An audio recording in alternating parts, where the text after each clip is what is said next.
ஆனா நீங்க என்ன பண்றீங்க? 500 கோடி ரூபாய் பிரசாந்த் கிஷோர் கூட்டு வந்து தேர்தல் வியூகத்தை வகுப்பீங்க. இப்படியாப்பட்ட கட்சிக்கு வந்து நாம் தமிழ் கட்சிக்கு விமர்சனம் பண்றதுக்கு அருகதையே இல்லை.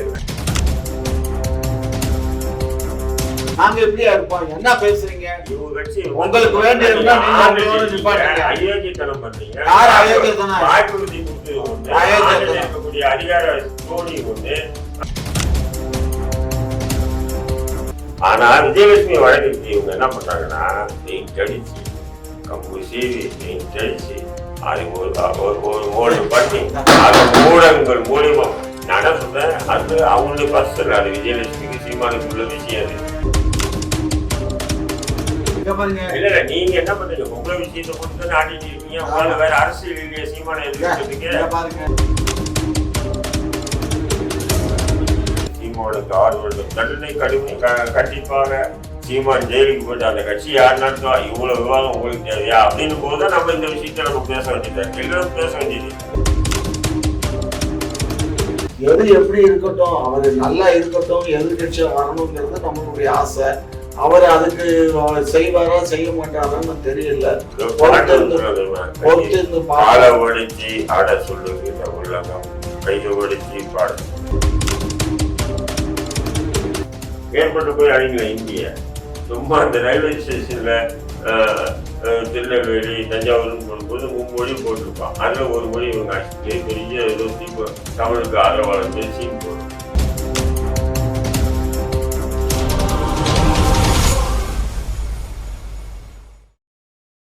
வணக்கம் ஐயா. வணக்கம். சீமான் கட்சியிலேருந்து நிறைய ஆதரவாளர்கள், மாவட்ட நிர்வாகிகள், மாநில நிர்வாகிகள் இன்னைக்கு காலையில் எப்படின்னு பார்த்தீங்கன்னா மாவட்ட நிர்வாகி 100 ஆதரவாளர்களோட வெளியேறிட்டாங்க. இந்த தொடர்ந்து சீமான் கட்சியிலேருந்து வெளியேறாங்களே, அது காரணம் என்னங்க? உங்க பேர் என்ன? நிலவன். நிலவன். நீங்களும் போங்க. ஆனால் ஒரு போட்டோ பிடிக்கணும்னு சொல்லி பிடிப்பாரு. அடுத்த நாள் வெளியே வாங்க. நான் நாம் தமிழ் கட்சியுடைய அனைத்து பொறுப்புலேருந்து விலகலன்னு சொல்லிட்டு மாவட்ட இன்னைக்கு ராணிப்பேட்டை மாவட்ட செயலாளர் நீங்க அறிவிப்பு கொடுங்க. சன் டிவிக்கார தலைமைச்செய்தியா போடுறோம். ஏங்க ராணிப்பேட்டை மாவட்ட செயலாளர் 100 பேரோட ஆதரவாளரோட கட்சியை விட்டு நாங்க வெளியில போறோம். இது நான் சொல்ற பாருங்க. இன்னைக்கு நீங்க யாரும் தெரியாது, நாளைக்கு நீங்க பிரபலமான நபர்.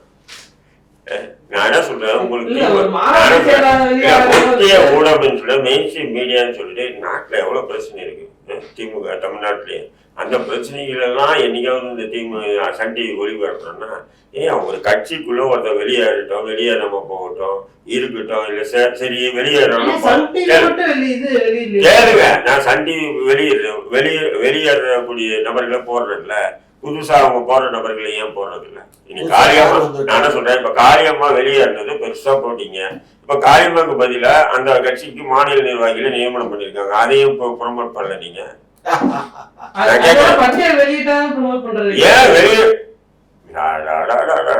நீங்களும் வர வர திமுக சம்பாதிக்க இறங்கிட்டீங்களா தம்பி? நடுநிலையா பேசுங்க. நெறியாளன்னு நடுநிலையா இருக்கணும். எப்படின்னு சொன்னா இவருக்கு ஆதரவாக பேசாதீங்க. பாருங்க, நீங்க திமுகவை நம்பி இறங்கினா மண் குதிராது. எந்த நேரத்திலையும் எங்கேயா கவுத்து விட்டுருவோம். உங்களை நல்லா ஒண்ணு புரிஞ்சுங்க. நியாயமா நடந்துங்க. நானே கேட்கிறேன், இப்போ நீங்க விலகினவங்க எல்லாம் போடுறீங்க, புதுசா போடுறாங்க இல்லையா? அவங்களே போடணும் இல்லை. சரி, இப்ப நாம் தமிழ் வெப்சைட்லயும் சரி, யூடியூப் சேனல்லும் சரி, புதுசா இணையறாங்கன்ட்டு அது பட்டியல் வெளியிடணும்ல. ஏன் சீமானே வெளியிடறாரு? பாக்கலையா? ஊடகங்களுக்கு எல்லாருக்குமே தெரியும். இன்னைக்கு கூட காரியமலுக்கு பதிலா அவங்க விலகிட்டாங்க அப்படின்றது அந்த பொறுப்புக்கு வேற நபர்கள் போட்டிருக்காங்க. வேற பொறுப்பு நபர்கள் கட்சியில இருக்க நபர்களே போட்டிருக்காங்க. புதுசா இணைஞ்சிருக்கேன் அப்படின்னு ஒரு பட்டியல வெளியிடலீங்களே. அதான் கேக்குறேன். பரவாயில்ல, திறமை பேசுறீங்க. புதுசா வராங்கன்னு சொன்னா இணைவாங்க. இணைஞ்சு கொஞ்ச நாளைக்கு பிறகுதான் பொறுப்புகளை அறிவிப்பாங்க. அப்ப இணைஞ்சவங்களை நீங்க தான் மீடியா போடணும். இன்னைக்கு 100 பேர் இணைஞ்சா 200 பேர் இணைஞ்சாங்க. நீங்க பண்ண மாட்டேன்றீங்களே. விலகுனா மட்டும் தலைப்பு செய்ய போறீங்க, இணைவுரோட எதுவும் போடுறது இல்லை. அப்ப இனியாவே எப்படி நாளுக்கு நாள் அவருடைய கூட்டத்துக்கு அவ்வளவு மக்கள் கூடுறாங்க சொல்லுங்க. எல்லாம் காலி டப்பா. சாதாரணமான கட்சி. சரி, சாதாரணமான கட்சி தானே. நீங்க எப்படி மனக்கறீங்க? திமுக ஊடகங்களும் சொல்லுங்க. ஐயா கிட்ட என்ன பதில் இருக்கு? இவர் காளியம்மாள் வெளியில போனாங்க. வெளியில போனா அது அவங்க இஷ்டம். அவரு என்ன சொல்றாரு, மாப்பா சார் என்ன சொல்றாரு, வர்றீங்களா வாங்க, போறீங்களா போங்க. வர்றவங்கள வான்னு சொல்கிறோம், போகிறவங்கள போயிட்டு வாங்கன்னு சொல்கிறோம். இது என்னுடைய கொள்கைன்னு சொல்லிட்டாரு. அதில் நம்ம பேசுறதுக்கு எதுவும் இல்லை. அதே சமயத்தில் காளியம்மாள் பிளேஸில் அதே ஊரை சேர்ந்த ஒரு அம்மாவுக்கு அந்த பொறுப்பை கொடுத்துருக்காங்க. காலையில் ப்ரெஸ்ஸில் கூட அந்த அம்மா பேட்டி ஒளிபரப்பாச்சு. சரியா? அது ஏதோ கிராமத்து பாணியில் காளியம்மாவுக்கு மேலே 100 காளியம்மாவாக பேசுது. நான் பஸ்ஸில் 60 பேர்த்தை ஏற்றிட்டு போனேன், 30 பேர்த்தை ஏற்றிட்டு போனேன், இப்படியெல்லாம் நான் பண்ணினேன், அதனால் எனக்கு அண்ணன் பொறுப்பு கொடுத்துருக்காங்க அப்படிங்கிறாங்க. நல்லா இருக்கட்டும், கட்சி நல்லா வளரட்டும், எதிர்கட்சி தலைவராக வரட்டும், இல்லை ஆளுங்கட்சி தலைவராக வரட்டும், நமக்கு ஒன்றும் பிரச்சனை இல்லை. ஒரு கட்சியில் என்கிட்ட ஒருத்தன் போகிறான் அப்படின்னா 6 மாதமாக அந்த கட்சியினுடைய இதுலேருந்து விலகி இருக்காங்க. இந்த கட்சிக்கு பல கோடிகளை செலவு பண்ணவன் இந்த மகேந்திரங்கிற பையன். அவ்வளோ அவன் திருவள்ளூர் மாவட்டத்தினுடைய செயலாளராக இருந்தவன், அவன் மாநில நிர்வாகியாகவும் இருந்தவன். அவனை போன வாரம் விலகிட்டான். அவனை பற்றியும் அவர் சிந்திக்கலை. அவருக்காக பைலட் மாதிரியே அவரை மாதிரியே ஒரு காரு, அவர் காரா இது அடுத்த காரான்னு கண்டுபிடிக்காத அளவுக்கு அவன் அதே மாதிரி கருப்பு கலரில் ஒரு இதை வாங்கி அதே காரை வாங்கி ஓட்டிக்கிட்டு இருந்தான். அவர் கிட்டத்தட்ட 2-3 கோடி ரூபா நான் காலி பண்ணிட்டேன்யா அப்படின்னு சொல்கிறான். அப்படிப்பட்ட ஆள் எல்லாம் நமக்கு யாருக்கும் கிடைக்கலக்குன்னு நான் கட்சி வச்சிருக்கையில எல்லாம் நான் தான் காசு செலவு பண்ணேன். எங்கள் மாப்பிள்ளைக்கு அவன் கோடிக்கணக்காக செலவு பண்ணிட்டு வர்றான். என்ன சொல்ல, அவங்களே கூட மதிக்கலை. திமுக ஆரம்ப காலத்தில் திமுகவினுடைய வளர்ச்சிக்கும் திமுகவினுடைய மிகப்பெரிய ஒரு இலக்கை அடையிறதுக்கு மூல காரணமா இருந்தவங்களுடைய குடும்பத்தார் யாராவது திமுக இன்னைக்கு இருக்காங்களா? திமுக எம்எல்ஏ பொறுப்பு வகிக்கிறாங்களா? இப்ப இருக்கக்கூடிய எம்பிக்கள் எல்லாம் எங்கிருந்து இறக்குமதி செய்யப்பட்ட எம்பிக்கள், இப்ப இருக்கிற எம்எல்ஏக்கள் எல்லாம் எங்கிருந்து இறக்குமதி செய்யப்பட்ட எம்எல்ஏக்கள், இப்ப இருக்கக்கூடிய நிர்வாகிகள் எல்லாம் எங்கிருந்த கார்பரேட் கம்பெனில இருந்து இறக்குமதி செஞ்சிருக்காங்க. ஏங்க, திமுக கஷ்டம் சோத்துக்கு கூட வழி இல்லாம கொடி ஓட்டினவன் போஸ்ட் ஓட்டினவன் எல்லாம் இன்னைக்கு கூட சோத்துக்கு கஷ்டப்பட்டுட்டு இருக்கான். ஆனா நீங்க என்ன பண்றீங்க? 500 கோடி ரூபாய் பிரசாந்த் கிஷோர் கூட்டு தேர்தல் வியூகத்தை வகுக்கிறீங்க. இப்படியாப்பட்ட கட்சிக்கு நாம் தமிழ் கட்சிக்கு விமர்சனம் பண்றதுக்கு அருகதையே இல்லை. இருக்கலாம், அவர் சொல்ற மாதிரி இருக்கலாம், ஒருத்தர் இருக்கலாம், செலவு பண்ணியிருக்கலாம், ஏதோ காரணத்துக்காக வெளியே இருக்கலாம், அல்லது அவரு இந்த நேரத்துல அவரு ஏதோ நடந்திருக்கலாம். அதான் அவங்க கட்சி உட்கட்சி பிரச்சனை, அப்படியெல்லாம் நடந்தே இருக்காது, போய் சொல்றேன் அப்படின்னு சொல்ல, ஏதோ அது உட்கட்சி பிரச்சனை, அவங்க கட்சி விஷயம். நீங்க உங்களுடைய திமுக நீங்க அதை பெரிய எங்க கட்சியை பத்தி பேசும்போது நாங்க என்ன உட்கார்ந்துட்டா இருப்போம், வாயை போட்டு படுத்து தூங்குவோமா? எங்களை விமர்சனம் போது நாங்க அந்த கட்சியை பத்தி விமர்சனம் பண்ணாம நாங்க எப்படியா இருப்போம்? என்ன பேசுறீங்க? இவங்க கட்சி உங்களுக்கு வேண்டிய நிப்பாட்டுங்க. அயோக்கியத்தனம் பண்றீங்க. யார் அயோக்கியத்தனம்? வாக்குறுதி கொடுத்தது ஒண்ணு, இருக்கக்கூடிய அதிகார தோணி ஒண்ணு, அந்த வேங்க வயல் இன்னைக்கு குற்றவாளிகளே, அதாவது புகார் சொன்னோடனே குற்றவாளி ஆக்குனீங்க. மேல்மார் சிப்காட் விஷயத்துல விவசாயிகளை கொடுமைப்படுத்துறீங்க. இங்க பரந்தூர் விமான நிலையத்துல 1 வருஷத்துக்கு மேல விவசாயிகளை கொடுமைப்படுத்தி என்ன கழுவு ஏத்திட்டோமா? ஏங்க உங்க ஆட்சி காலத்துல கழுவு ஏத்துனீங்களா? அது மாதிரி கழுவு ஏத்தியாச்சா? அதான் முகலாயர் ஆட்சி காலத்துல எல்லாம் பத்தியும் உயிரோட கழுவு ஏத்துன காலம் எல்லாம் உண்டு, புரிஞ்சுக்கோங்க. முகலாயர் ஆட்சி காலத்துல கழுகு ஏத்துறது இல்ல, தலை சீவுறது இருந்தது. கழுகு ஏத்துறதுலாம் அதுக்கு முந்தைய ஆட்சி அசோகர் அவங்களுடைய உயிரோட அண்ணன் தம்பியா அவரங்கசீப் கூட நெருப்ப காட்டி 2% ஜிசியா வரி போட்டதுக்கே பெரிய கொந்தளிச்சாங்க. இன்னைக்கு ஒட்டு மொத்தமா ஒருத்தர் 100 ரூபாய் சம்பாதிச்சா 98 ரூபாய் ஜிஎஸ்டி வாங்கிக்கிறாங்க. இவங்க அதுக்கு கொந்தளிச்சு வாங்குறோமா? ஏங்க ஒன்றிய அரசு வாங்குதா மாநில அரசு வாங்குதா? ஒன்றிய அரசு. இப்ப நீங்க அவுரங்கசீப்பை பத்தி எடுத்தீங்கன்னா உங்களை மத்திய அரசா தான் நான் பார்க்க முடியும். நீங்க அவுரங்கசீப் பிரச்சனையே இப்ப பொதுத்தளத்து தேவையில்லாத சீமானை பத்தி பேசும்போது நீங்க அவுரங்கசீப்பு உங்க ஆளுங்கன்னு சொல்லி நீங்க எடுத்தீங்கன்னா நான் மத்திய அரசை பத்தி தான் உங்களை ஒப்பிட்டு பேச முடியும். இல்ல இங்க விளையாடுவோம், இல்ல நீங்க அங்க போய் விளையாடணும்னா வாங்க அங்க போய் விளையாடுவோம். இங்க பாருங்க, நீங்க எதை எடுத்தாலும் முட்டு கொடுக்கிற வேலையை உங்களுக்கு சரியா திரு சீமான் அவர்கள் அவருடைய கட்சி உள்கட்சியில நாங்க தலையிட விரும்பல. அந்த கட்சியிலிருந்து வெளியில வர்றவங்க சொல்லக்கூடிய அந்த குற்றச்சாட்டுகளை தான் நாங்க விமர்சனம் பண்றோமே தவிர நாங்களா ஒரு குற்றச்சாட்டை அவர் மீது வைக்கல. புரிஞ்சுக்கோங்க, நல்லா புரிஞ்சுக்கோங்க. நாங்க அவர் மீது எந்த விதமான குற்றச்சாட்டும் எங்களுக்கு வேலையும். நீதிமன்றம் சொன்னா கூட ஒரு வழக்கு நான் கொடுக்குறேன், அண்ணன் மேல ஒரு வழக்கு கொடுக்குறேன், நீதிமன்றமே சொல்லுது அந்த வழக்கு என்னன்னு விசாரிங்க அப்படின்னு சொல்லுது எனக்கு ஆதரவா. ஆனாலும் காவல்துறை நினைச்சா இந்த வழக்கில் விசாரணை பண்ணும் அளவுக்கு முகாந்திரம் இல்லைன்னு ரத்து பண்ணலாம். ஆனா விஜயலட்சுமி வழக்குக்கு இவங்க என்ன பண்றாங்கன்னா பெயிண்ட் அடிச்சு கம்பு சீவி பெயிண்ட் அடிச்சு அதை ஒரு மோல்டு பண்ணி அதை ஊடகங்கள் மூலியமா நான் சொல்றேன், அது அவங்களுடைய பர்சனல். அது விஜயலட்சுமிக்கு சீமானுக்குள்ள விஷயம். அது நடந்துதான் நடக்கலையே நமக்கு தெரியாது. நடக்கலன்னு சொல்லி அந்த பெண்ணுக்கு எதிராக பேசுறது தயாரா இல்ல, நடந்துச்சுன்னு சொல்லி பொம்பளை விஷயத்த விட்டுட்டு இல்ல நீங்க என்ன பண்றீங்க? பொம்பளை விஷயத்த போட்டு தானே ஆட்டிட்டு இருக்கீங்க. உங்களால வேற அரசியல் இல்லையா சீமான எதிர்க்கிறதுக்கு? பாருங்க, நான் சொல்றது நீங்க நீதிமன்றம் நாங்க ஒரு வழக்கு போட்டோம் சாட்டை துரைமுருகன் மீது. அவர் நீதிமன்றம் என்ன சொல்லுச்சு, உடனே விடுதலை பண்ணியா அவர் அப்படின்னு சொல்லிடுச்சு. நாங்கள் உடனே விடுதலை பண்ணிட்டோம். அதே மாதிரி சவுக்கு சங்கர் மீது ஒரு குண்டாஸ் போட்டோம்.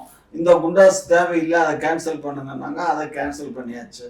எதுவுமே நீதிமன்றம் மேக்சிமம் அது அதனுடைய வழியை நேர்மையான வழியில தான் நீதிமன்றம் போகும். நீதிமன்றத்துல ஒரு தீர்ப்பு கீழ் நீதிமன்றத்துல உங்களுக்கு எதிராக வந்தா மேல் நீதிமன்றத்துக்கு போனீங்கன்னா அது விடுதலை. நீங்க ஊடகம் அப்படி வெளியிடுறீங்க? அதான் கேள்வி. நாங்க அரசு பண்றதுக்காக போட்டிருக்காரு நீதிமன்றத்துல, அதை ரத்து பண்ணுங்க வழக்குன்னு சொல்லி போட்டிருக்காங்க. அதை நாங்க என்ன ரத்து பண்ண முடியாதுன்னு சொல்லி நீதிமன்றம் சொல்லி. நீதிமன்றம் நீங்க போடுறது திமுக சொல்லலையா? திமுக ஊடகங்கள் எப்படி போடுது? சீமானுக்கு 6 வருடம் தண்டனை கண்டிப்பாக சீமான் ஜெயிலுக்கு போயிட்டு அந்த கட்சி யார் நடத்துவா? இவ்வளவு விவாதம் உங்களுக்கு தேவையா அப்படின்னு போதுதான் நம்ம இந்த விஷயத்த நம்ம பேச வேண்டியதா இருக்கு. எல்லாரும் பேச வேண்டியது இல்லை. நேற்று பாருங்க, சவுக்கு சங்கர் தன் மீது போடப்பட்ட சுமார் ஒரு 20க்கும் மேற்பட்ட வழக்குகளை ஒரே வழக்கா மாற்றணும். ஏன்னு சொன்னா ஒரே அதாவது குற்றம் ஒண்ணு தண்டனை பல தண்டனை கொடுக்க முடியாது. ஒரு குற்றம் செஞ்சா ஒரு தண்டனை தான் கொடுக்க முடியும். மிருத்தியாளிகளா அப்போ அவர் சென்னையில உட்காந்து ஒரு வீடியோ பேசினாருன்றதுக்காக அவரை கைது பண்றாங்க. ஆனா அதே வழக்கு சம்பந்தமா தமிழ்நாடு முழுக்க 20 வழக்குக்கு மேல போடுறாங்க. அவர் உயர் நீதிமன்றத்துல போடுறாரு. என்னன்னு சொல்லி என் மீது போடப்பட்டது இந்த ஒரு வழக்குக்காக தான் இத்தனை வழக்கு போடுறாரு. இதெல்லாம் ஒரே இதுல வழக்கா மாற்றணும்னு சொல்லி நீதிமன்றம் அதை ஒரே வழக்கா மாத்திச்சு. ஆனா அரசு தரப்புல எதிர்ப்பு தெரிவிச்சாங்க பாத்தீங்களா? அதாவது தமிழக அரசு தரப்புல என்னன்னு சொல்லிட்டு இவர் உயர் நீதிமன்றத்தை விமர்சனம் பண்ணியிருக்காரு, அரசு அதிகாரிகளையும் அமைச்சர்களையும் ஒருமையில பேசியிருக்காரு அப்படின்ற இது குற்றச்சாட்டை அங்க வைக்கிறாங்க, எதிர்ப்பு தெரிவிக்கிறாங்க. என்னன்னு அவருக்கு அந்த எல்லா வழக்கும் ஒன்னா மாத்தணும்னு சொல்லி அவர் போடுறாரு. அவர் போட்ட வழக்கு சவுக்கு சங்கர் சார்பா அதுக்கு எதிர்த்தரப்பு பேசுறாங்க பார்த்தீங்களா? அதாவது தமிழக அரசு சார்பா இல்ல அவருக்கு வழக்கெல்லாம் ஒன்னாக்க கூடாது, அவர் உயர்நீதிமன்றத்தை விமர்சனம் பண்ணியிருக்காரு, தமிழக அரசை விமர்சனம் பண்ணியிருக்காரு, அதிகாரிகளை விமர்சனம் பண்ணியிருக்காரு அப்படின்னு சொல்லி எதிர்ப்பு தெரிவிக்குது தமிழக அரசு. அதெல்லாம் பொய்யா சார்? பொய்யா? நீதிமன்றத்துல நீதிபதி முன்னாடியே மதுரை நீதிக்கும் கோர்ட்ல என்ன பேசினாரு? நான் கேளுங்க, அதாவது நீங்க எதிர்ப்பு தெரிவிக்கிறீங்களா? அந்த எதிர்ப்பு தெரிவிக்கிறது தான் அத்தனை ஊடகங்களே தலைப்பு செய்ய வந்தது. ஆனா அங்க எல்லா வழக்கும் ஒரே வழக்கா மாத்திட்டாரு இல்லையா? மாத்தி தீர்ப்பு சொன்னாரு, அதுதானே தலைப்பு செய்தியா வரணும். தீர்ப்பு தானே தலைப்பு செய்தியா வரணும். அரசு தரப்புல எதிர்ப்பு தெரிவிச்சு தானே எல்லா ஊடகத்திலயும் வந்தது. அப்ப இது என்ன அயோக்கியத்தனமா இல்லையாங்க? இப்ப நான் ஒரு உயர் நீதிமன்றத்தை வழக்கு போடுறேன், என்னுடைய எல்லா வழக்கும் ஒன்னா மாத்துங்கன்னு. ஆனா நீதிமன்றம் மாத்திச்சு. ஆனா அரசு தரப்புல எதிர்ப்பு தெரிவிக்கும் இல்லைங்க, மாத்தாதீங்க, இவர் நீதிபதியை விமர்சனம் பண்ணியிருக்காரு, போலீஸ் விமர்சனம் பண்ணியிருக்காரு, அமைச்சர்களை விமர்சனம் பண்ணியிருக்காரு அப்படின்னு சொல்றாங்கல்ல, அது மட்டும் எல்லா ஊடகங்களையும் வருது. அப்போ நம்ம பாக்குறவங்களுக்கு என்ன, அடடா என்னடா மறுபடியும் வழக்கா, மறுபடியும் ஜெயிலா சவுக்கு அப்படின்னு நினைக்கிறது இல்லையா? ஆனா அங்க தீர்ப்பு என்ன பண்ணு, அந்த 20 வழக்கு ஒன்னா மாத்தி தீர்ப்பு அதுதானே போடணும். அதாவது சவுக்கு சங்கர் நீதிமன்றத்தில் முறையிட்டது, நீதிமன்றம் உத்தரவு போட்டதுன்னு தானே வரணும். ஆனா அப்படி போடாம இந்த ஏன் இப்படி மாத்துறீங்க? மாத்துறது யாரு? திமுக. சீமான் வழக்கு, அந்த விஜயலட்சுமி வழக்கு எல்லாத்துலயும் திமுகவே குற்றச்சாட்டு கிடையாது. அது அந்த கம்பெனி திமுக ஊடகங்கள் அவங்கதான் சம்பளம் வாங்குறாங்க. திமுக ஊடகங்கள் சம்பளம் வாங்குறாங்கல்ல, அதுக்கு ஆதாரம் திமுக ஊடகங்கள்ன்றது. சரி, நம்ம திமுக ஊடகங்கள் கலைஞர் அயோக்கியத்தனமான ஒரு செய்தி வெளியிடுறது, இது ஊடக அறத்துக்கே ஒரு அவமானம் இல்லையா? சொல்லுங்க. இப்படி ஒரு அயோக்கியத்தனமான கேவலமான கீழ்த்தரமான தீர்ப்பு சொன்னது ஒண்ணு, அதை மாத்தி இது செய்தி வெளியிடுறது எவ்வளவு பெரிய அயோக்கியத்தனம் ஊடகங்களுடைய இது அறமாது. சவுக்குக்கு எதுக்கு இவ்வளவு சொம்பு? இல்ல சவுக்கு சொம்பல, அதான் எல்லாம் ஆதரிச்சா, அதான் இவங்களுடைய அயோக்கியத்தனத்தை ஆதரிச்சா ஏன் சொம்பு அடிக்கிறீங்க, ஏன் நீங்க ஆதரிக்கிறீங்க? ஏதோ உண்டா உங்களுக்கும் சவுக்குக்கு ஏதாவது கொடுக்கல் வாங்கல் ஏதாவது இருக்கா? அநியாயத்தின் பக்கம் அநியாய அரசு பயங்கரவாதத்துக்கு ஆதரவா எதிராக இருக்கக்கூடிய நபர் நான், புரியுதுங்களா? நீங்களே நாளைக்கு அரசு உங்களுக்கு கொடுமையான முறையில் கைது பண்ணி உங்களை கொடுமைப்படுத்தினா அந்த நேரத்தில் நான் வந்து காமாட்சி நாயுடு பக்கத்துல தான் இருப்பேன், தவிர போலீஸ் பக்கமும் அரசு பக்கமும் இருக்க மாட்டேன். அது திமுக ஆட்சியில் அதிமுக ஆட்சியா இருந்தாலும் சரி, இல்ல வேற யார் ஆட்சி இருந்தாலும் சரி. சரி, இப்போ பிலிப்ஸ் ஜெயரால்டு ஒரு கேஸ் போட்டாங்க, அந்த கேஸ் எல்லாம் என்னாச்சு? என்ன பிலிப்ஸ் அவருடைய நண்பர், உங்களுடைய தோஸ்து, ஆமா, அது என்னாச்சு அந்த வழக்கில்? இல்ல அதெல்லாம் இருக்கு, எல்லாம் ஒண்ணு வரும். இப்ப சவுக்குல ஒன்று போட்டு சவுக்கு கேரக்டரா பார்த்தீங்கன்னா பிளஸ் பாயிண்ட் அது. அவர் இனி ஊரா சுத்த வேண்டியது இல்லை. திருச்சிக்கு ஒரு நாள், தஞ்சாவூருக்கு ஒரு நாள், நெல்லைக்கு ஒரு நாள், இப்போ ஒரே வழக்கம் மாத்திட்டாங்க. அப்போ நியாயமா செய்தி பொண்ணு அப்படிதாங்க போடணும். 20 வழக்கையும் ஒரே வழக்காக மாற்றி தீர்ப்பு நீதிமன்றம் தீர்ப்பு கொடுக்குது. அப்ப சீமான் வழக்கு இந்த 72 வழக்கையும் ஒன்னா போட்டுடலாமே? அதுவும் நடக்கதான் போகுது. சரி சரி சரி. இப்போ ஐயா சொல்ற மாதிரி நாம் தமிழர்ல இருந்து வெளியே வர தோழர்கள்லாம் நம்ம ஊடகத்துல போடுறாங்க. ஆனா திமுகல இருந்து வெளியே வரவங்களோ, காங்கிரஸ், திக, மதிமுக இருந்து வெளியே வரவங்களோ ஏன் என் ஊடகம் கவர் பண்ண மாட்டிருக்கு? திமுக இருந்து யார் போயிருப்பாங்களே? போயிருப்பாங்கிறது இல்ல, யார் போனா இல்ல போனா வெளியே தெரியாம இருக்கு. இங்க பாரு, அந்த மாதிரி இப்போ சீமான் கட்சியிலிருந்து போனவங்கள உங்க ஊடகங்கள் பெருசுப்படுத்துறதுனா தெரியாது இல்லையா? இங்க பாரு, வைகோ போனாரு, வைகோக்கு அப்புறம் சுப்லட்சுமி ஜெயதீசன் போனாரு, துரைசாமி போனாரு, அதுக்கப்புறம் இவர் ஒருத்தர் நம்ம சூளைமேடு, அதாவது 1000 விளக்கு தொகுதி எம்எல்ஏ போனாரு, பாஜகவுக்கு திரும்ப வந்து சேர்ந்தாரு, போய் சேர்ந்துட்டாரு. விவசாய சங்க தலைவர் போனாரு, ராமலிங்கம் போனாரு. இதெல்லாம் வந்து கடந்த 10 ஆண்டு காலத்துல நடந்த நிகழ்வுகள். கடந்த 10 ஆண்டு காலத்துல ஒரு 5 பேர் போயிருக்காங்க, அவ்வளவுதான். அதுக்கப்புறம் சொல்லும்படியான ஆளு இப்போ ராமலிங்கம் தான் அவர் நியமன எம்பியா இருந்தவர், துரைசாமி முன்னாள் சபாநாயகரா இருந்தவர், அந்த அம்மா அமைச்சரா இருந்தாங்க அந்த அம்மா. ஸோ அவ்வளோ அப்படித்தானே சொல்ல இயலும். சாதாரண தொண்டன் வந்து வருவான் போவான், அவனுங்களை பத்தி எல்லாம் நம்ம கணக்கில் எடுத்துக்க முடியாது. இப்போ காளியம்மாள் ரேஞ்சுக்கு வந்து வேற யாருமே அவங்க கட்சியில பெண் நிர்வாகிகள் யாரும் இல்லை, சரியா? அதனால காளியம்மாளை பத்தி பேசுறாங்க. அதே மாதிரி மகேந்திரனை பத்தி பேசுறாங்கன்னா மகேந்திரனை பத்தி பேசுறோம்னா மகேந்திரன் அந்த அளவுக்கு ஏற்புடைய ஆளு, பேச முடியாத ஆளு. அதே மாதிரி கிருஷ்ணகிரி மாவட்ட செயலாளராக மொத்தம் 18 மாவட்ட செயலாளர் அவரை விட்டு விலகிட்டாங்க.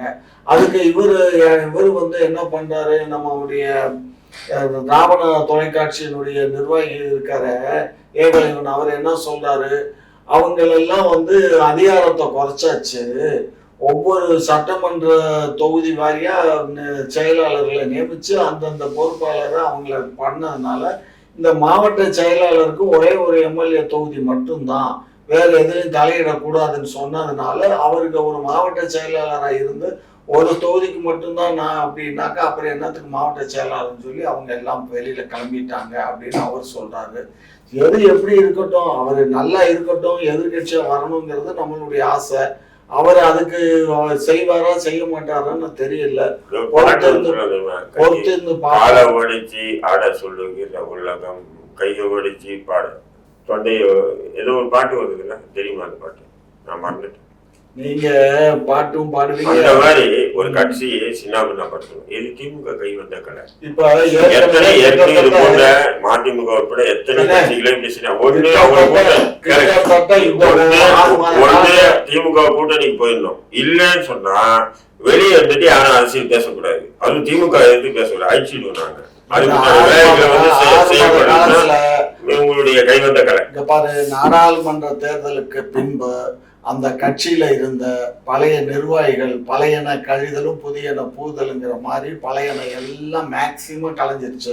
ஜெகதீச பாண்டியனுக்கு மேல ஒரு ஆளா ஜெகதீச பாண்டியன், அவர் தான் மாநில ஒருங்கிணைப்பாளர், அவருடைய போஸ்ட். அதே மாதிரி நம்மளுடைய சகோதரி அந்த பொண்ணும் காளியம்மாள், அதே மாதிரி மகேந்திரன். வாங்க உங்களுக்கு நாளைக்கு இப்போ வந்து அதனால நிறைய ஒருங்கிணைப்பாளர் இருக்காங்க. அண்ணனுக்கு ஒருங்கிணைப்பாளர் போஸ்டிங் கொடுத்து அடுத்த நாள் திமுக போய் முதல்வரை சந்திச்சு ஒருங்கிணைப்பாளரே போய் திமுக இணைஞ்சாருன்னா தலைப்பு செய்தியா வரும் உங்களுக்கு. ஏற்கனவே உங்களுக்கு திமுக வேல்யூ இல்லாம இருக்கு. நீங்க அப்படி போனீங்கன்னா நல்லா இருக்கும். சீமான்கிட்ட போனேன், சீமான்கிட்ட போய் அந்த கட்சியை பொறுத்த மட்டிலும் இப்போ வந்து தூண்டில சிக்கின மீன் மாதிரி துடிச்சுக்கிட்டு இருக்கு.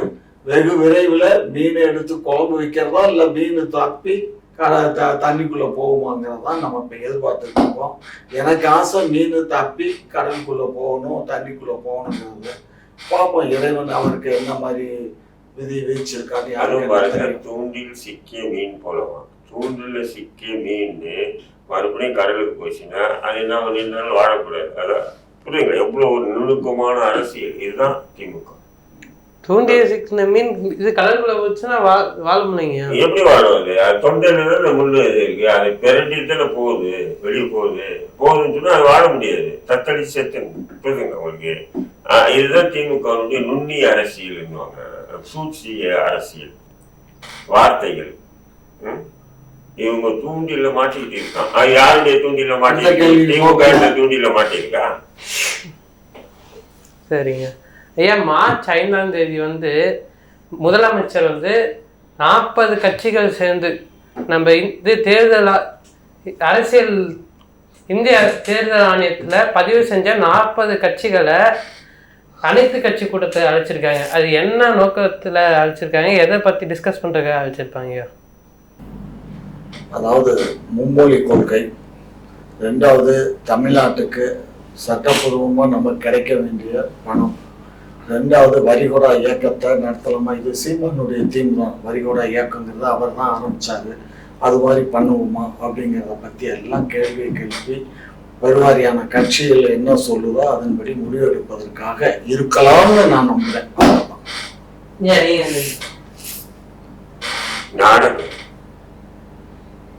அனைத்து கட்சி கூட்டத்தை நடத்தினா எப்போ நடத்திருக்கணும்? அனைத்து கட்சி கூட்டத்தை ஏன் தின்னால பொறுமையா இருந்துட்டு இப்போ போய் நீங்க வந்து இப்ப இன்னைக்கு கூட நான் வந்துகிட்டே இருக்கேன். மும்மொழி கொள்கை இப்பதானே வருது. கேளுங்க, மும்மொழி கொள்கை நீங்க போராட்டம் ஒரு பக்கம் போராட்டம் போராட்டம் இந்த மாதிரி அனைத்து கட்சி கூட்டம் இதெல்லாம் எதுக்குப்பா? திமுக கூட்டணி சார்பா ஜெயிச்ச 39 எம்பி இருக்கீங்களா? போங்க டெல்லியில சாகர வெளியே உண்ணாவிரதம் உட்காந்து ஒரு 4 பேர் சாவுங்க.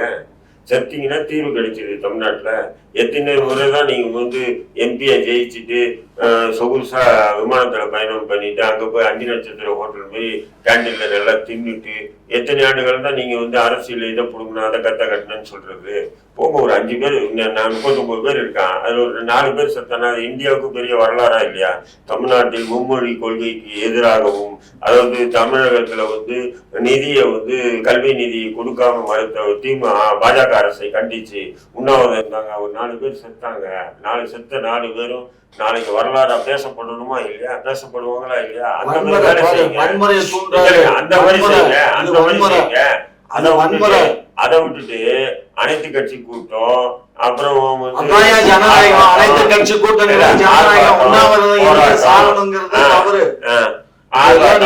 போராட்டம் இன்னும் எத்தனை நாள் இந்த நாடகத்தை நீங்க தானே மத்திய அரசு உங்களுக்கும் தானே ஒரு அன்கோல போகுது. தமிழ்நாட்டுல வந்து இனி வந்து அதிமுக இருக்கக்கூடாது, நாம் தமிழ் கட்சி இருக்கக்கூடாது.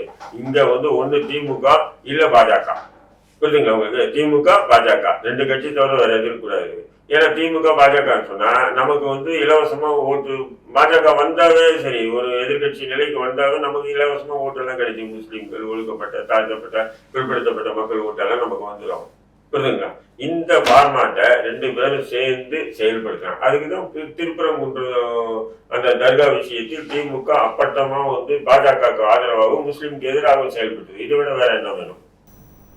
ஏன் ரயில் நிலையங்களில் தொடர்ந்து ரயில் நிலையங்களோ இல்லை தபால் நிலையங்களோ அங்கே பொறிக்கப்பட்டிருக்க இந்தி எழுத்துக்கள் தொடர்ந்து அழிக்கப்பட்டு வருது. அவங்களை அழிச்சவங்களை கைது செய்கிறாங்க. அது அழிக்கிறது சரியா தவறாங்கயா? மிக தவறு. திமுக அழிக்கிறாங்க. அது என்னை பொறுத்த மட்டும் தவறுன்னு தான் சொல்லுவேன். ஏன்னா மற்ற மாநிலங்கள்ல இருந்து ஆங்கிலம் தெரியாதவன் தமிழ் தெரியாதவனுக்காகத்தான் அந்த இந்தியில வைக்கிறான். ஆனா அந்த இந்திய வந்து 3வது இடத்துல வைக்கணும். அமலாக்கத்துறைன்னு ஒண்ணு இருக்கு, 2வது இடத்துல வைக்கிறான். அமலாக்கத்துறைன்னு இருக்கு. இருக்கா இல்லைங்களா? ஐடி இன்கம் டேக்ஸ் ஆஃபீஸ்ன்னு இதெல்லாம் மத்திய அரசு அலுவலகம் தான். அங்கே போய் அழிக்க சொல்லுங்க ஆண்மை இருந்தாங்க. சும்மா அந்த ரயில்வேல போய் அங்க ஹிந்தியில எழுதிருக்க அந்த என்ன அழிக்கிறான் இங்க பாருங்க. இன்கம் டேக்ஸ் ஆபீஸ்ல காலையில அழிக்கிறத போட்டோ எடுத்து போட்டிருந்தான். போய் அடிக்காங்க, டிமிட் அடிச்சிடுவான். அமலாக்கத்துறையிலாம் அடிச்சா சும்மா இருங்க. இந்தாவது மயிராவது ஏர்போர்ட்ல போய் அழிக்கல. ஏர்போர்ட்ல போய் அழிக்கல இந்திய. சும்மா அந்த ரயில்வே ஸ்டேஷன்ல திருநெல்வேலி தஞ்சாவூர்னு போடும்போது 3 மொழி போட்டிருப்பான். அதுல ஒரு மொழி இவங்க அடிச்சுட்டு பெரிய ஏதோ தமிழுக்கு ஆதரவாளர் பேர் சீன் போடுறது. என்னையா இது? நீங்க 80-85 விழுக்காடுக்கு மேல 80-85 விழுக்காடுக்கு மேல தனியார் பள்ளி கல்வியில 3 மொழி செயல்பட்டு தான் இருக்கு, நடைமுறையில் தான் இருக்கு. ஒரு 12 விழுக்காடு பாத்தீங்கன்னா இது அரசு பள்ளி. இதெல்லாம் 3 மொழி வேணான்னு சொல்றீங்க. சரி, இறுதியா ஒரு கேள்விங்க. இப்போ ராஜஸ்தானில் பார்த்தீங்கன்னா உருது படித்த மாணவர்களும் ஆசிரியர்களும் சர்டிஃபிகேட் ஃபேக்குன்னு சொல்லிட்டு சமஸ்கிருத ஆசிரியரையும் சமஸ்கிருத படிக்கக்கூடிய மாணவர்களையும் ஊக்கப்படுத்திட்டு இருக்காங்க. அதை நீங்கள் எப்படி பார்க்குறீங்க? இல்லை, அங்கே எப்படின்னு சொன்னால் ஏற்கனவே ராஜஸ்தான் அந்த மாநிலங்களில் முழுக்க அரசு பாஜகவுடைய கட்டுப்பாட்டில் தான் இருக்குது. கல்வி அங்கே முஸ்லீம்களுக்கு கல்வி கிடைக்கிறது பெரிய குதிரை கும்பா இருக்குது. அது நீங்கள் உருது அப்படின்ற மொழி வேற போயிட்டீங்க. ஏங்க, இந்தியும் உருதும் ஒன்னே ஒன்று தாங்க, தனித்தனியாக இல்லைம்மா. ஹிந்தி மொழி தனியாக, உருது மொழி தனியெல்லாம் இல்லை. உருது மொழியுடைய வருஷம்தான் ஹிந்தி. 1927 ஆரம்பிக்கப்பட்டதான் ஹிந்தி என்ற பேர் சொல்லுங்களா. வழக்கு சொல்லி இருக்கு பார்த்தீங்களா, வாங்க போங்க சாப்பிடுங்க தூங்குங்க, இது எல்லாமே உருது மொழி தான். எழுத்துக்கள் சமஸ்கிருத எழுத்துக்களை போட்டு ஹிந்தின்னு ஒண்ணு உருவாக்கி 1927 பிறகுதான் ஹிந்தின்னு கொண்டு வந்து புரியுதுங்களா. இது முழுக்க முழுக்க உருது மொழி தான். அது அந்த வழக்கு சொல்லு எல்லாமே உருது மொழி தான். உருது சான்ஸ்கிரிட் கேளுங்க. உருது மொழி, வழக்கு சொல்லு. எழுத்துக்கள் சான்ஸ்கிரிட் எழுத்துக்கள். இப்ப ஹிந்திக்குன்னு தனியா எழுத்துக்கள் இல்லை, சமஸ்கிருத எழுத்துக்களும் ஹிந்தி எழுத்துக்கள் ஒரே மாதிரியா இருக்கும். இப்ப சமஸ்கிருதத்துல கான்னு பாத்தீங்கன்னா ஹிந்திலையும் கா அப்படிதான் இருக்கும். எல்லா எழுத்துக்களும் அப்படிதான். சமஸ்கிருத எழுத்துக்களும் ஹிந்தி எழுத்துக்களும் ஒரே மாதிரியா இருக்கும். அப்போ உருது மொழி இருக்குல்ல, வழக்கு சொல்ல வச்சு இவனுங்க ஹிந்தின்னு வச்சு கொண்டு வந்து 1927, அதாவது இருக்கிற நம்ம இந்தியாவில் இருக்கக்கூடிய 218 மொழிகளுக்கும் ரொம்ப சின்ன வயசு உள்ள ஒரு மொழின்னு சொன்னா ஹிந்தி மொழி மட்டும்தான். இல்ல, அது ஹிந்தி மொழி எப்படின்னு கேட்டீங்கன்னா, வடநாட்டை பொறுத்த மட்டும் அங்க அதிகமா உருது மொழி தான் பேசப்பட்டது. காரணம் என்னன்னா, அவங்க பாரசீகத்துல இருந்து பாபர் காலத்துல படையெடுத்து ஐயோ அதெல்லாம் தவறான வரலாறு பேசாதீங்க. அப்படியெல்லாம் இந்தியாவில் முகலாய மன்னர்கள் ஆட்சிக்கு வந்த பிறகு ஒரு பொதுவான மொழி வேணும் அப்படின்னு சொல்லிட்டு தான் உருது மொழி ஆரம்பிக்கிறாங்க. அரபி, பாரசீகம் எல்லாம் கலந்துதான் உருது. அந்த மொழியை உருவாக்குனது முகலாய மன்னர்கள், முஸ்லிம்கள் தான். அப்புறம் என்ன சொன்னேன், முகலாய மன்னர்கள் தான். அது இந்தியா சுதந்திரத்துக்கு பிறகு முன்னாடி என்ன பண்றாங்க, இந்த பிராமணர்கள் எல்லாம் ஒண்ணு உட்காந்து இந்தியா பாகிஸ்தான் பிரிஞ்சிடும், நிச்சயம் அவங்க தான் பிரிக்கணும்னு பிளான் போட்டாங்க. பிரிஞ்சிச்சுன்னா அது தாய்மொழி உருது முஸ்லிம்கள் மொழி ஆயிடுச்சு. அதனால அதுக்கு மாற்றா கொண்டு வரணும். அப்போ ஒரு மொழியை புதுசாக அறிமுகப்படுத்தணும் முடியாது. இப்போ ஏற்கனவே வழக்கு சொல்ல இருக்கக்கூடிய உருது மொழியை அப்படியே வச்சுக்கிட்டு ஏற்கனவே சமஸ்கிருத எழுத்துக்கள் பயன்பெறாம இருக்கு இல்லையா, அதை எடுத்து போட்டு ஹிந்தின்னு ஆரம்பிச்சு இப்ப என்ன பண்றாங்க, அதுல பியூர் ஹிந்தின்னு சொல்லிட்டு சில சமஸ்கிருத வார்த்தைகளா இப்போ செய்தித்தாள் இருக்கு பாத்தீங்களா, அதுக்கு பத்திரிகா அப்படின்னு சொன்னா சமஸ்கிருதம். இப்போ அக்பார்ன்னு சொன்னா உருது. இப்போ அக்பார் நீக்கிட்டு பத்திரிகான்னு போறோம். கேட்டா ஒரிஜினல் ஹிந்தி அப்படின்னா ஒரிஜினல் ஹிந்தி அல்ல, சமஸ்கிருதத்தை உள்ள அதுல சில பல வார்த்தைகள் கொஞ்சம் கொஞ்சமா சேர்த்துட்டு வராங்க. சேர்த்துட்டு இப்போ ஹிந்தின்றாங்க. இதுதான். அப்ப ஹிந்தி இந்தியாவிலே ரொம்ப குறைந்த வயசு யாருக்குன்னா ஹிந்திக்கு மட்டும். 1927 அப்படி இருக்கும்போது இப்போ ராஜஸ்தான்ல மட்டும் இல்ல, வட மாநிலங்கள்ல, ஏன் தமிழ்நாட்டிலே எடுத்துக்கிட்டீங்கன்னா கூட எத்தனையோ உருது பள்ளிகள் இருக்கு. ஆனா பள்ளிகள் இருந்தாலும் ஆசிரியர்கள் நியமனம் பண்றது இல்லை. இப்ப தமிழ்நாட்டிலே எடுத்தீங்கன்னா இப்ப மவுண்டூர்ல ஒரு 7 பள்ளிகள் இருக்கு. 7 பள்ளிகளுக்கும் உருது ஆசிரியர்களை நியமனம் பண்றது இல்லை அரசாங்கம். அப்ப நியமனம் பண்ணாம இருந்ததுனால அது ஒவ்வொரு காலப்போக்கில் அது அப்படியே அது தனியார் கைக்கு போகுது. சில இடங்கள்ல ஆடு மாடுகளும் கட்டி கூட வச்சிருக்காங்க. அதே மாதிரி பாத்தீங்கன்னா இன்னைக்கு தமிழ்நாட்டிலே பாத்தீங்கன்னு சொன்னா குறைஞ்சது 580 பள்ளிகள் இருந்தது, உருது மொழி பள்ளிகள். இன்னைக்கு வந்து பார்த்தீங்கன்னா 50 பள்ளி இருக்குது அபூர்வம். காங்கிரஸ் அந்த 50 பள்ளி கூட அந்த 50 பள்ளிகள் கூட எப்படி இருக்குன்னு சொன்னா, இந்த பேரண்ட்ஸ் டீச்சர் பிடிஆர்னு சொல்லுவாங்க, பிடிஆர்னு சொல்லி parent teachers association, PTA parent teacher association, அது போலதான் இயங்கிட்டு இருக்கு. அரசு இயக்கிறது இல்லை எல்லா உருது பள்ளிகளும். தமிழ்நாட்டிலும் எந்த நிலைன்னா, ராஜஸ்தான்ல மட்டும் என்ன அதே நிலை தான். இந்தியா முழுக்க உருது வந்து அப்படிதான். அதாவது வந்து காங்கிரஸ் ஆட்சி நடக்கிற காலத்துல வள்ளியும் உருது மொழிக்கு 800 கோடியும் 1400 கோடி ஹிந்திக்கும் செம்மொழி தமிழுக்கு வெறும் 200 கோடியும் கொடுத்தாங்க. சரியா? அப்போ உருதுக்கு அதிகமாக தான் கொடுத்தாங்க. அந்த உருது மொழி நிறைய தனி பள்ளிக்கூடமே வச்சு தான் உருது மொழி கற்றுக் கொடுத்தாங்க. அது கூடுமானவரை அவங்க பள்ளிவாசல்கள்லேயே சொல்லுவாங்க. தர்கா பள்ளிவாசல்னு சொல்ற இல்ல உருது வகுப்புகளும் இப்ப நியூ காலேஜ்ல எல்லாம் உருது கிடைக்குது. அதெல்லாம் எனக்கு தெரியாது. 800 கோடி அவங்க கவர்மெண்ட் கொடுத்தது, காங்கிரஸ் கொடுத்தது. இந்திக்கு 1400 கோடி கொடுத்தாங்க. பேசிட்டு இருக்காரு. நீங்க ஒரு ஆதாரத்தை காட்டுங்க. 800 கோடி உருது காங்கிரஸ் கொடுத்தது எடுத்து காட்டுங்க. போய் பாருங்க. பொய்யான ஒரு குற்றச்சாட்டு. அதெல்லாம் இல்ல. இது ஆசிரியர்களை நியமனம் பண்றது இல்ல. தமிழ்நாடு போன்ற மாநிலங்கள் 10 ஆண்டு ஜெயலலிதா ஆட்சிக்கு வந்ததுல இருந்தாங்க. ஜெயலலிதா ஆட்சியில எந்த ஆட்சியும் நியமனம் பண்றது இல்ல. அதான் சொன்னேன், 500க்கும் மேற்பட்ட பள்ளிகள் இருந்து உருது பள்ளி. இன்னைக்கு வந்து பாத்தீங்கன்னா ஒரு 10-15 பள்ளிக்கூடம் இல்ல. அதோட பிடிஆர் சொல்லி பேரண்ட் டீச்சர் அசோசியேஷன் தான் நடக்குது, பிடிஏ தான் நடத்துறாங்க. ஒட்டுமொத்தம் இழுத்து முடிச்சானுங்க. இதுன்னு கேட்டா திராவிட ஆட்சி நடந்தக்கூடிய லட்சணம் இங்க தமிழ்நாட்டுல. இதுல இவர் சொன்ன 800 கோடி ஒதுக்குறாங்க. எங்க ஒதுக்கி எந்த ஒன்றிய அரசு ஒதுக்கி பாகிஸ்தானுக்கு அனுப்பிச்சு உருது வளர்ச்சிக்கு சும்மா கிடங்க கடுப்பாயிடும். மீண்டும் அடுத்த காணொலி சந்திக்கும் வரை விடைபெறுகிறேன். நன்றி.